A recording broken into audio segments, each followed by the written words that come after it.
Welcome to today's Business for You podcast. The focus of this podcast is to think about innovation and why it's important, and also to look at different types and stages of innovation. By the end of it, you will hopefully have a better grasp of the topic of innovation and be able to better understand and drive innovation in both your working and personal lives. So, why is innovation important? Well, simply put, without innovation it would be difficult to make progress.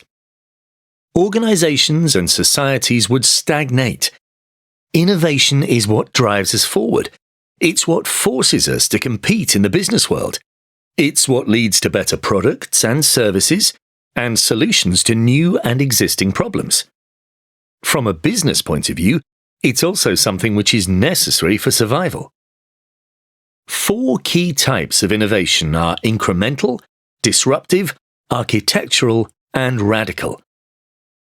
Incremental innovation involves innovating in increments or small stages, step by step. It focuses on existing markets and technologies and aims to make improvements and design changes to existing products and services. Disruptive innovation aims to bring new ideas like technology or processes to existing markets. In that sense, the innovations will disrupt the market and the companies currently serving that market. The first touchscreen smartphones disrupted the mobile phone industry because up to then, mobile phones had buttons and keypads.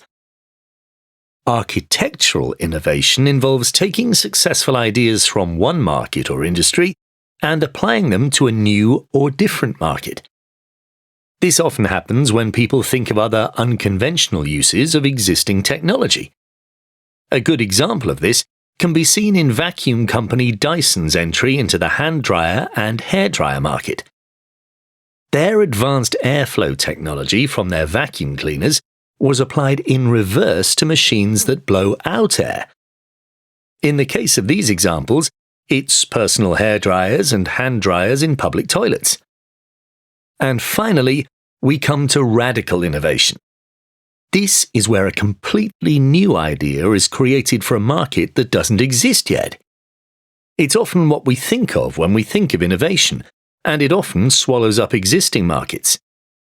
For example, the birth and growth of digital and downloadable music has practically led to the death of music CDs and even DVDs.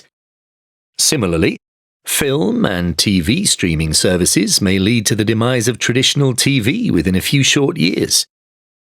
Moving on from types of innovation, let's have a quick look at 5 key stages of innovation.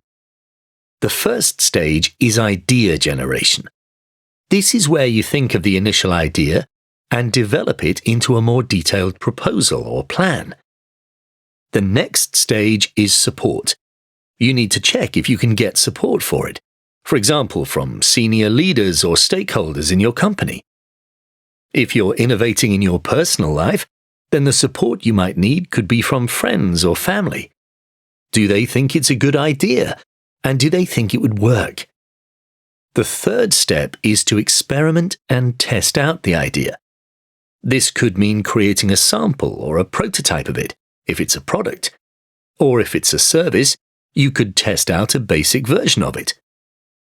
The fourth step is evaluation.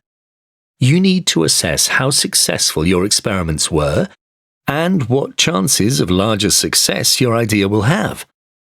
And finally, you then need to actually implement your idea. That's the 5th stage. So, there you have it. We've looked at 4 key types of innovation: incremental, disruptive, architectural, and radical, and also 5 stages of successful innovation. Firstly, idea generation, then get support, next, experiment and test out the idea. The 4th stage is evaluation, and finally, implementation.